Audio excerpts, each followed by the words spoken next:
Et dans un autre registre, Muse sera sur la grande scène de Paléo. Ce sera le mardi 19 juillet. Bienvenue à Michel Muller, responsable du service de presse du festival, et Jacques Monnier, le programmateur.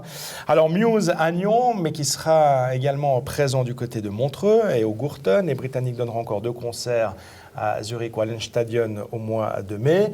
Avec tout cela, les fans de Muse, j'imagine, sont aux anges. J'espère. C'est vrai qu'habituellement, dans les festivals, on essaye d'avoir une exclusivité. Si un artiste joue à Paléo, il ne joue pas à Montreux.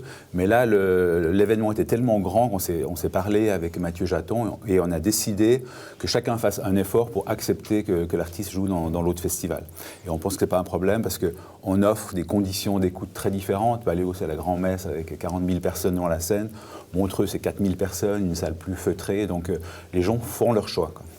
Vous parliez justement d'une collaboration finalement entre les 3 festivals, Montreux, le Gurten et le Paléo. Est-ce que c'est justement ça la collaboration? En quoi consiste-t-elle exactement? C'est de se dire, ok, on se met d'accord, c'est pas grave s'il fait les 3 festivals, ce groupe ou cet artiste, et on y va comme ça? C'était principalement ça, parce que c'est vrai qu'on essaye d'avoir ce programme exclusif. Ce qu'il faut savoir, c'est qu'entre Montreux, Gurten à Berne et Paléo, on va présenter à peu près 400 spectacles différents cette année. Et puis on a un artiste qui jouera dans les 3. Mais c'est un artiste qui habituellement joue dans des stades, donc il y a un potentiel énorme. D'ailleurs, Montreux a vendu ses billets en 2 minutes et demie ce matin, ce qui est assez incroyable et qui est de bon augure pour nous aussi. Ça risque de se reproduire à l'avenir, ce genre de collaboration, justement, ou bien le fait de retrouver une tête d'affiche dans plusieurs festivals? Alors, on fera le bilan à la fin de l'été, mais pas forcément chaque année, mais pour un cas exceptionnel, un artiste qu'il faut se partager, chacun fasse un petit effort, oui, pourquoi pas. Alors, Muse, le 19 juillet. Les Insus, ex-téléphone, ce sera le vendredi 22. Donc, on en sait déjà un tout petit peu sur la programmation de cette édition de Paléo. Michel, quand est-ce qu'on connaîtra le reste?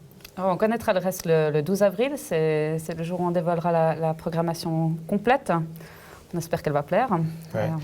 Là, le fait de la dévoiler petit à petit, c'est une nouveauté à quelque part finalement, parce que Paléo, la force, c'était justement de garder tout secret jusqu'au dernier moment. Oui, effectivement, on a pour habitude de garder tout secret jusqu'au dernier moment. Après, c'était des situations qu'on a estimées comme étant très, très exceptionnelles.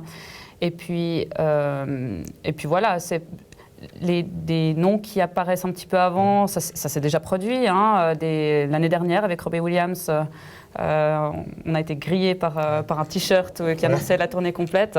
C'est le jeu aussi, mais effectivement, en général, on garde plutôt la programmation. Je ne pose pas la question à Jacques Monnier parce qu'il ne nous dira rien, mais on ne saura rien d'autre avant le 12 avril? On ne saura rien d'autre. Sûr, promis? On espère. Je pense qu'il y aura quelques fuites. Maintenant, c'est plus difficile avec les réseaux, avec Internet, ou l'artiste qui vient faire un concert à Genève qui annonce on se revoit cet été à Paléo. Il y a quand même quelques risques de fuite, mais bon, sur 120 groupes, c'est pas très grave. Ça fait partie un petit peu du jeu de la communication et on s'amuse un petit peu avec ça d'ailleurs. Le 12 avril, la programmation, la billetterie qui va suivre dans la foulée. Oui, une semaine plus tard, le 20 avril, à partir de midi. Et comme d'habitude, ça sera la ruée? Oui. On espère en tout cas que le programme plaira au public, ça c'est sûr. Ouais. Et puis un mot encore sur le village du monde. Alors cette année, on met à l'honneur les pays celtiques. Qui veut en parler? Est-ce qu'on en sait déjà un tout petit peu plus sur ce Alors qu'il y aura? Le village du monde, ça existe depuis 13 ou 14 ans maintenant. Et c'est vrai qu'on a exploré plutôt les pays émergents. L'été dernier, on était en Extrême-Orient, on est allé en Afrique du Sud, on est allé en Amérique du Sud, au Brésil, en Inde. Et cette année, on vient en Europe avec les pays celtiques. Donc ça va être des groupes qui viennent du nord de l'Espagne, de la Bretagne, de l'Écosse, de l'Irlande. Donc ça va être une édition très, très festive, peut-être plus festive que l'an dernier, avec des groupes qui étaient un peu plus pointus, avec des groupes japonais, de Mongolie et autres.